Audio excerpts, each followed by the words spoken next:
हमारी धरती जो कभी काफी खूबसूरत हुआ करती थी, आज दिन ब दिन बेरंग होती जा रही है। ग्लोबल वार्मिंग की वजह से ध्रुवों पर जमी बर्फ पिघलती जा रही है। जंगलों में आग लगने की घटना लगातार बढ़ रही है। समुद्रों का रंग धीरे धीरे नीले से हरा होता जा रहा है। कहीं सूखा पड़ रहा है तो कहीं विनाशकारी बाढ़। जहां एक तरफ इंसानों के सांस लेने के लिए ऑक्सीजन कम पड़ रहा है, तो कहीं हमारे एटमॉस्फेयर में कार्बन डाइऑक्साइड और कार्बन मोनोऑक्साइड की मात्रा में भी लगातार बढ़ोतरी हो रही है। हालात बद से बदतर होते जा रहे हैं। समस्या इतनी गंभीर हो गई है कि धरती के अस्तित्व पर ही सवाल उठने लगे हैं। इन तमाम समस्याओं की सबसे बड़ी वजह है क्लाइमेट चेंज। आज क्लाइमेट चेंज की वजह से धरती पर संकट के बादल मंडरा रहे हैं। ऐसे में ये समझना जरूरी है कि आखिरकार क्लाइमेट चेंज क्या है, क्लाइमेट चेंज किस वजह से हो रहा है, क्लाइमेट चेंज का पर्यावरण और इंसानों पर क्या असर पड़ रहा है, क्लाइमेट चेंज से निपटने के लिए क्या क्या उपाय किए जा सकते हैं। क्लाइमेट चेंज या फिर यूं कहें कि जलवायु परिवर्तन किसी स्थान पर पाए जाने वाले सामान्य मौसम में होने वाला बदलाव है। ये धरती के सामान्य तापमान में बदलाव या फिर मौसम और बारिश में बदलाव की वजह बनता है। जब हम क्लाइमेट चेंज की बात करते हैं तो इसका सारा इफ़ेक्ट जो है वो बेसिकली मनुष्य के द्वारा किया हुआ ये इफ़ेक्ट है, जो कि हमें कहीं ना कहीं किसी न किसी रूप में देखने को मिलता है।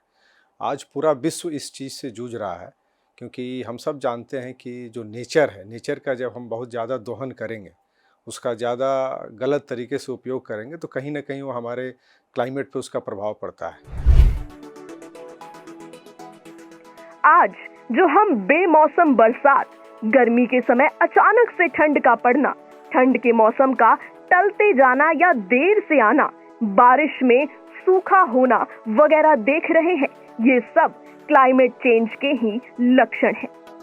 आपको बता दें कि मौसम में बदलाव महज कुछ ही घंटों में हो सकता है, लेकिन जलवायु को बदलने में सैकड़ों साल लगते हैं। 1750 के बाद से जिस प्रकार से औद्योगिक क्रांति हुआ यूरोप में, उस समय सबसे ज़्यादा कोयले का उपयोग किया गया।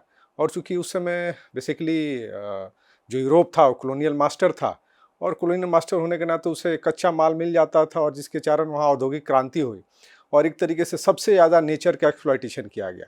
तो उसने तकनीकी विकास तो कर लिया, लेकिन उसके साथ साथ जो नेचर का नुकसान हुआ उसका रिपरकशन आज हमारा सोसाइटी, आज हमारा देश हर जगह पे व्याप्त है।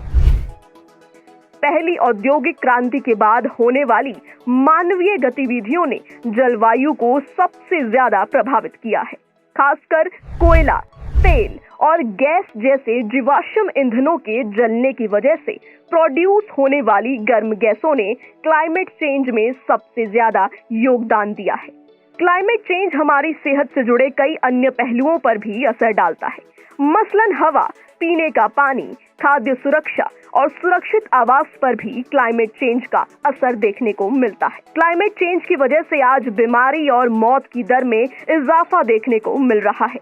विश्व स्वास्थ्य संगठन यानी WHO के आंकड़ों के मुताबिक क्लाइमेट चेंज के चलते साल 2030 से 2050 के बीच 2,50,000 अतिरिक्त मौतें होने की आशंका जताई जा रही है। वहीं क्लाइमेट चेंज की वजह से साल 2030 तक हर साल लगभग $4 अरब का आर्थिक नुकसान होने का भी अनुमान है।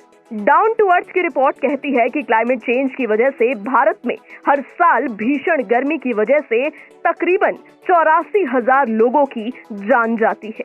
वहीं ठंड के कारण सालाना 6,55,000 से ज्यादा लोगों की मौत हो रही है। ये आंकड़े बताते हैं कि आज क्लाइमेट चेंज की समस्या कितनी ज्यादा गंभीर हो गई है। वैज्ञानिकों की माने तो अगले 100 सालों तक या उसके बाद भी धरती के तापमान में लगातार बढ़ोतरी होगी। इससे ज्यादा बर्फ पिघलेगी, समुद्र का जल स्तर बढ़ने के साथ ही कुछ जगहों पर गर्मी भी बढ़ेगी। कई जगहों पर ज्यादा बर्फबारी के साथ साथ ठंड बढ़ सकती है। कुछ जगहों पर ज्यादा बारिश हो सकती है तो कहीं कम। वहीं कुछ जगहों पर तेज तूफान भी आ सकता है।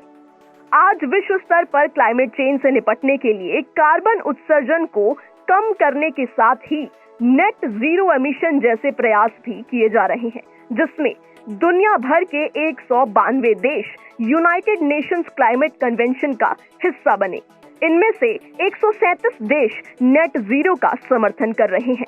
नेट जीरो एमिशन के जरिए ग्रीन हाउस उत्सर्जन को दूसरे कामों से बैलेंस किया जा रहा है। कुल मिलाकर देखा जाए तो अगर क्लाइमेट चेंज जैसी समस्याओं से निपटना है तो हमें एक ऐसी अर्थव्यवस्था तैयार करनी पड़ेगी जिसमें फॉसिल फ्यूल का इस्तेमाल ना के बराबर हो और कार्बन उत्सर्जन करने वाली दूसरी चीजों के इस्तेमाल को भी कम रखा जाए।